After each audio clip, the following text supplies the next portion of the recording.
So we want legislators to know they must put the money back that they stole. It's our deferred compensation. They stole the money, put it back. And there's so much stories out there. They'll tell you this money was taken, blah, blah, blah. But now they pit us against each other. Well, we need more police officers. If we pay into the pension, then we can hire more police officers. You know what? No.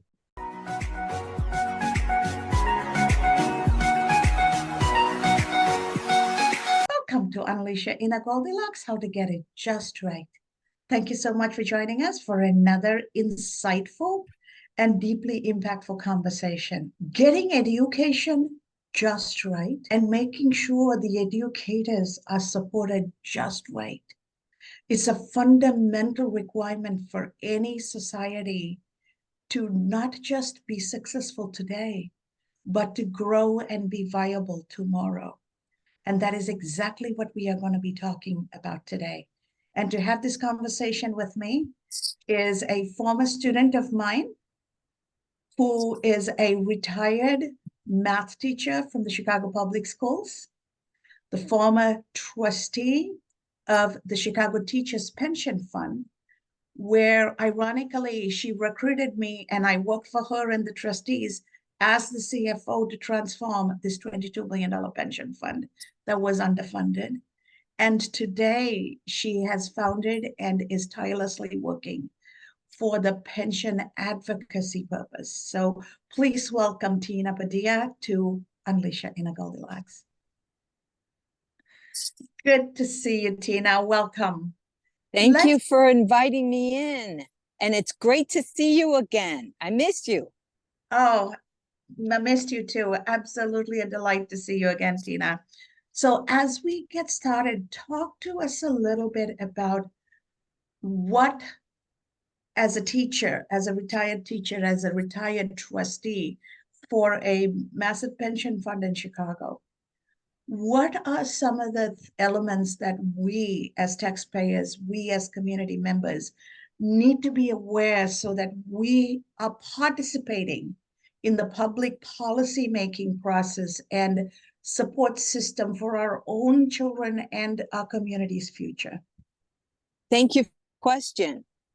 That is exactly why I launched this pension advocacy group, because a lot of the fraud and fraudulently misrepresentation that a lot of professional people count on other professional experts in different areas, people need to be aware. Education, knowledge is the key.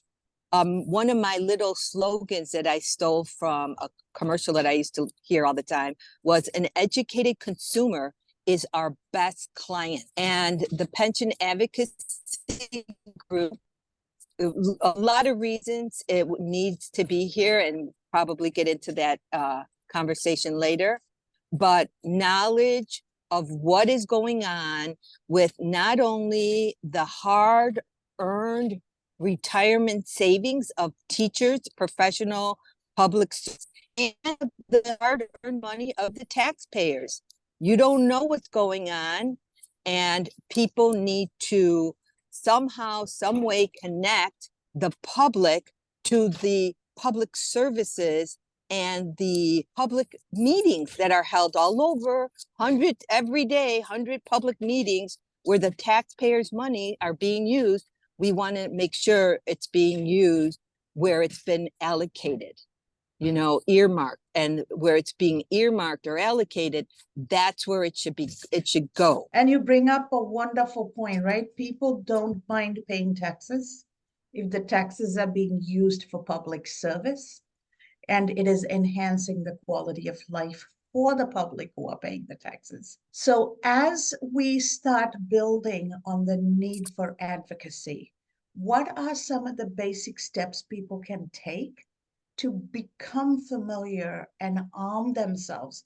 Because people say, I'm too busy, I don't have time. But the people who do bad things are counting on people not having time. Exactly. That's the predators. My 3 pillars is educate, engage, and organized. The educating piece is I am not as good as you with your podcast and all this, but I did start a little podcast. I have a blog, the Facebook, Twitter, and all that. But currently, I'm a one-man show. I'm trying to recruit others so we could do a good, like have a monthly newsletter to all our members that is the word from the street, from members, documenting our meetings, and not only the monthly board meeting of the Board of Trustees, but all the committee meetings where all the policies, this is where you see the policies in action in the different committee meetings. So I'm trying to get our members and with your help, the general public to come to these meetings. I'm trying to, with the help of other nonprofit organizations, train the laymen to document public meetings. And then together, we'll put it into a little newsletter that we can disperse to the 300 and over 300. I don't know the exact number because some schools open, close, but we have over 300 schools in Chicago that we have to disperse information to. And our fund is going to be 130 years. So this is old money and it shouldn't be in the condition it's in. It's just disrespect for the laborers, for the public servants. And you bring up a good point. I remember when you brought me into the pension fund as the interim CFO to fix some of the things that were broken. One of the first things we did is change the 118-year-old pension law by educating the elected officials and their staffers and having House bills passed to strengthen the pension fund and get the missing funds back into the fund. So this is possible. We've done this together. So it's a matter of one of the things, I remember one of the big, huge thing is, there were defaults. They called it a pension holiday, and they were moving money that was earmarked. That's called the pension levy. It was taxpayer money earmarked and part of the teacher's salary, because instead of taking our, one thing that we have to understand, I think one of the biggest things that I have to educate people about is what a pension is, because a lot of people, because they have falling out of favor because people did bad things with hard-earned retirement savings. So now people are calling it pension envy. So my job has gotten harder because it's like, well, I don't have it. Why should you? We all have to understand that pension, another word for a pension, a defined benefit. A defined benefit is different, we'll call it defined benefit is the real term, and then pension is what we know. The other side is a 401k, 403bs, 457, which were designed to be supplementals, and they're called defined contributions. Well, in my experience and this is my opinion, and this is what I'm trying to stop, and there's a gap, and we'll go into that later. Educate the members and show them that this piece of information that they're trying to sell to you as a better alternative to the pension that you have, or the guaranteed defined benefit, is not true. Defined benefit, aka pensions, is perfect for laborers, public servants, that we are too busy working. Many of these people have no idea the concept of money and how it works and how it grows, and you know, people, we have life changes, and the first thing they do if there's a family emergency, they will tap into their retirement savings. And then when, you know, I was working for 34 years. 34 years go, you know, new teachers, they don't understand. They don't think about retirement and blah, blah, blah. And they're not putting away in the 403B. That's why they're putting money out of each check. Not only do we don't see the money that the city and the state pays us, that goes straight into our retirement fund, but we also put money from our own checks, into 7% from our own paychecks into that fund. So everybody has to understand that we are not greedy. We don't think we're entitled. We actually know we're entitled to this pension because we earned this money and we put it aside for when we couldn't do our job and serve the community. The children and the women and the elderly are counting on this pension to be there in perpetuity. Beautifully said, Tina. So a couple of things I want to re-emphasize. Pension is not an entitlement, same way 401k or Social Security are not entitlements. Entitlement means I haven't done anything, it's owed to me. When you put your money aside and it's invested for your retirement, it is what you have contributed. Politicians make perfectly good scenarios toxic for their own purpose. So I really want to take this opportunity and emphasize to our audience, pension, just like 401k, is contributed money. The second myth I want to clarify is people believe that, you know, teachers only work 10 months in a year. Why should they get paid 12?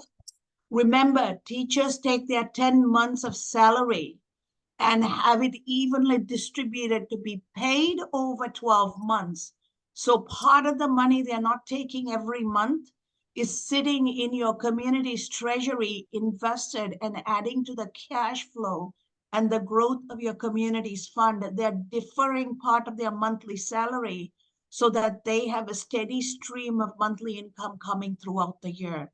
So stop listening to fake information and support your teachers, because they are not just glorified babysitters.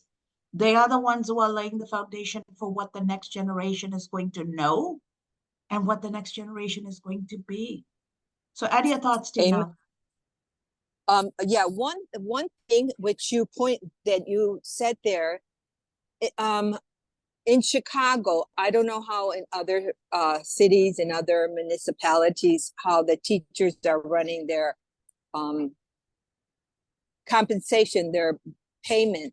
We used to have where you can have your check spread out for 12 months. We only work 9 months, but we really work 12 months because we're professionals. And like you know, I have a master's degree in mathematics. That's my area of concentration. But I also earned a master's degree with a concentration in finance. And we're professionals. Like I said, we're not glorified. However, we're not professional financial experts. And we count on the professionals to help us manage our money so that we could not worry about that and pay attention to our job and service our community and our people. So now the Chicago public school teachers do not have that, because again, they say, well, I had a little nest egg, but blah, blah, blah. My son, the hospital didn't pay this. I had to take it. So because I know they can't even save for the 2 months that we're off for the summer, we need to help them with their pay and their income and spread so it lasts their whole lifetime. And it's a possibility if the people that are fiduciaries would actually do their fiduciary duty. So thank you. Thank you for that insight, Tina. So for the audience, just to remind you, teachers don't take money that is not earned. They defer part of their compensation to get paid during the months they're not with the students. Just because they're not with the students doesn't mean they're not working, because they have to prepare for the upcoming year, prepare the homework, prepare the curriculum, get all their work set up, get their professional education credits to stay relevant and a teacher.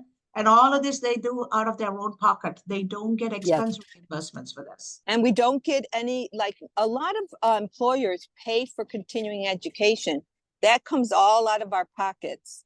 Well, I know 34 years, I would say I would spend minimum 1/3 of my salary on my preparing to be a professional educator, and continuing education. It's an expensive career. Plus the tools and the resources that my employer doesn't provide for, I have to buy because I'm a professional. I want to make sure that I'm using the best of the best resources. And if my school doesn't offer it and I know what's best for my students, I'm going to go out and get it for them. When they spend time with your kids outside of this classroom and tutoring them, guiding them, mentoring them, they're not getting paid for it.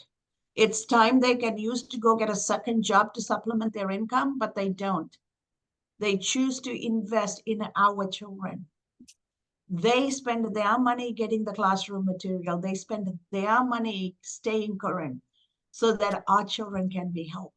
So let's be very mindful in supporting our teachers wherever they are, because the one community that invests and shapes the next generation are our teachers. I come from a community, a South Asian society, where it doesn't matter if it's a kindergarten teacher. The teacher walks into a space, everybody, parents, grandparents, everybody stand up. Nobody sits down until they greet the teacher and the teacher sits down, right? So I come from a society that believes your teacher and your spouse are your destiny.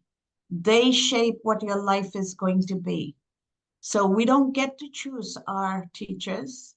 And when we get good ones, when we support them, our life does get better.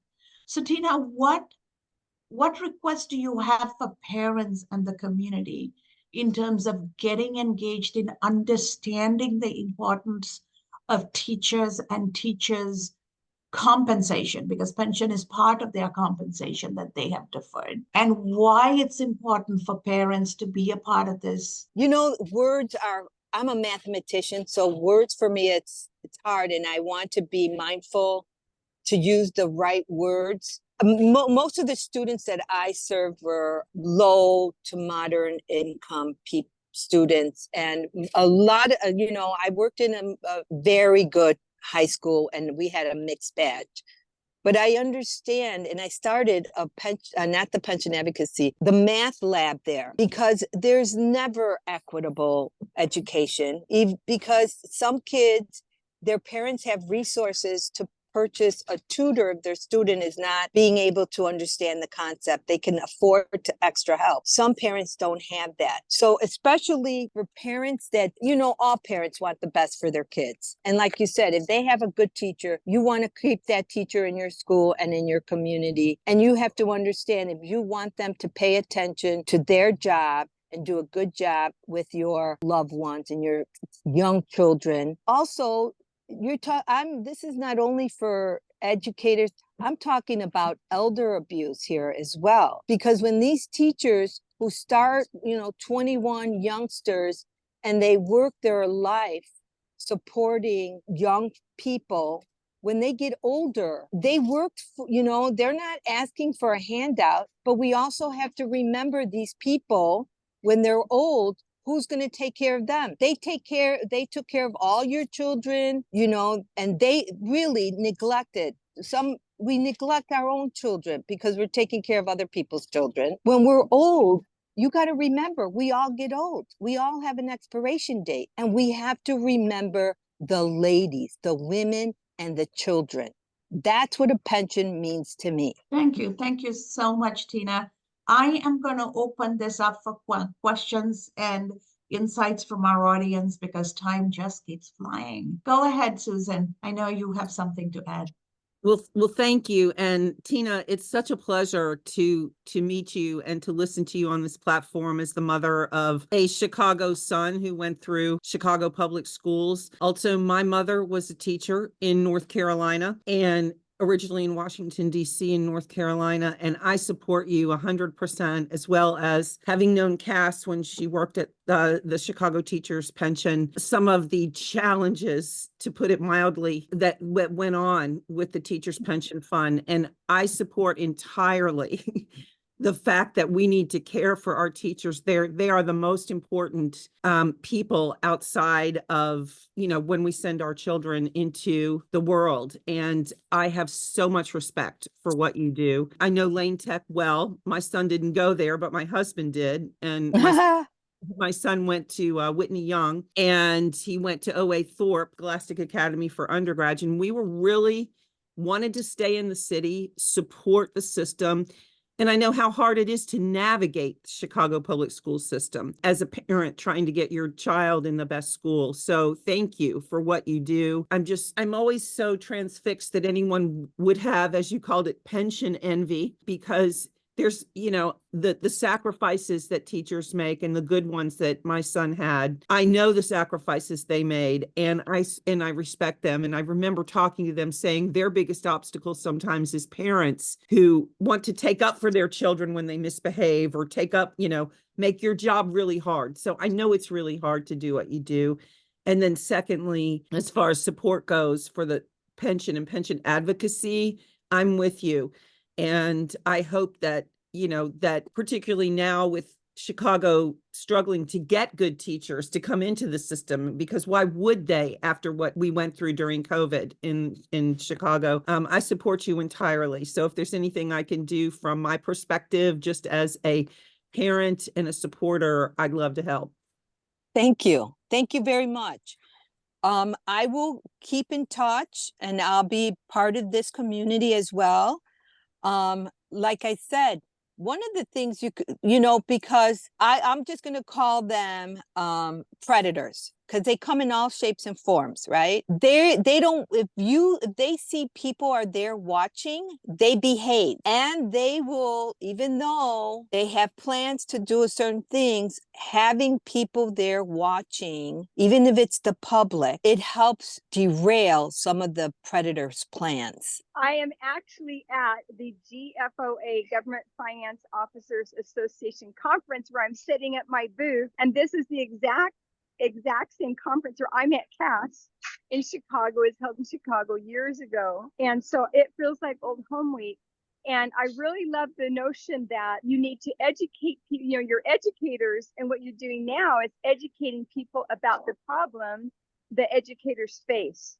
And so I just think that's I totally salute teachers, especially we had 3 children, 3 daughters, and immediately fell in love with and totally supported and totally bought into the notion of how important teachers are, fully supporting them. And so I would say, what is one of the biggest challenges that you face in terms of getting people to get it?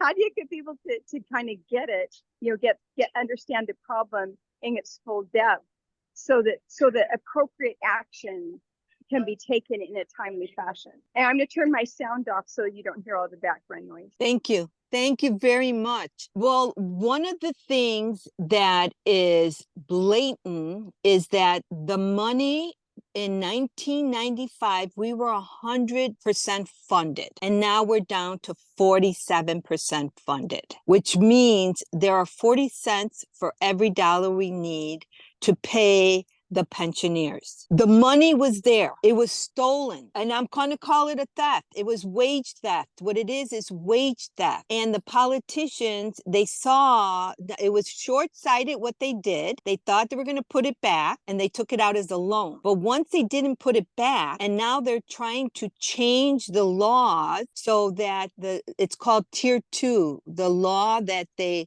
instead of putting the money back, they decided to change the pension rules and laws so that the next generation, they're in the same fund, but they're not getting what we're getting. They have to work longer, and that's not fair. It's not fair, and we're sacrificing getting good quality teachers because of this Tier 2 pension.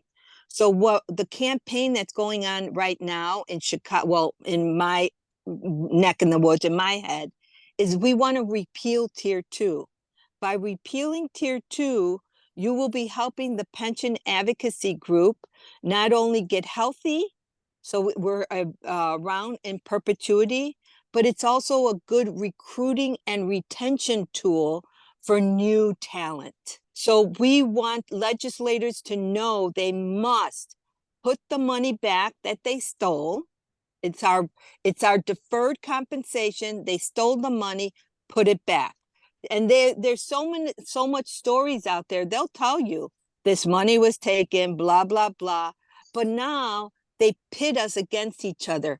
Well, we need more police officers. If we pay into the pension, then we can hire more police officers. You know what? No. If you took money out of somebody else's account, well, if you took a loan out, right?